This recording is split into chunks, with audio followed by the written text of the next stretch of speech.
تحلو حياتي بقرآني وجمال ذاتي. الله والصلاة والسلام على رسول الله صلى الله عليه وسلم. أما بعد هذه بان السلامية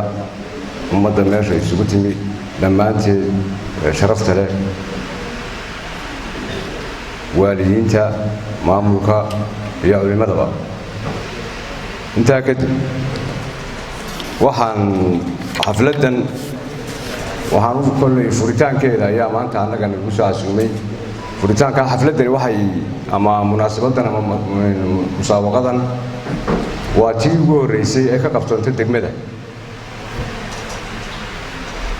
iyadoo degmada bartankeedii sida uu sheekhu inoo sheegayay halka ay korkor ugu baalayso xaqana ay ugu baalayso maxay taalo inta u dhaxaysa intaas laga qabtay 14 magaalo waxaan insha Allah waan aad iyo aad aan ugu rajeynaa in muwaafaqadani ay sii ahaato mid joogta oo jadwal yeelata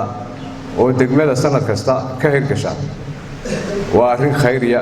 waa arrin mudan in la hambaliyeeyo in la taageero ila la cidii muruq iyo maskax galisana ilaahay ka tisaaysiyo waa arrin waalidka iyo ardayda intaba moral siinaysa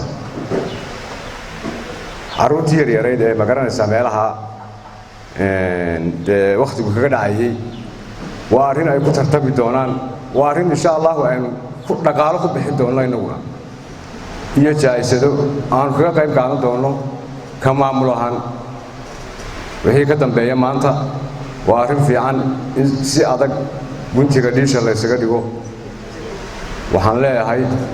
ilaahay cidii ka soo shaqaysay iyo cidii maskaxdeeda iyo muruqeeda gelisay ilaahay ka jasaaysiyo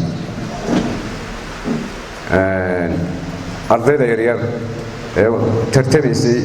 ee quraanka kariimka ku tartamaysana ilaahay ha barakeeyo ilaahay dhamaantood shaqaale diimeed oo ina anfaca culimadu baa waa warasadii ambiyada kuwii warasada xiriirka inoo sii haya ilaahay ha ka yeelo آمين آمين وعنكسر دوينة يا قدومي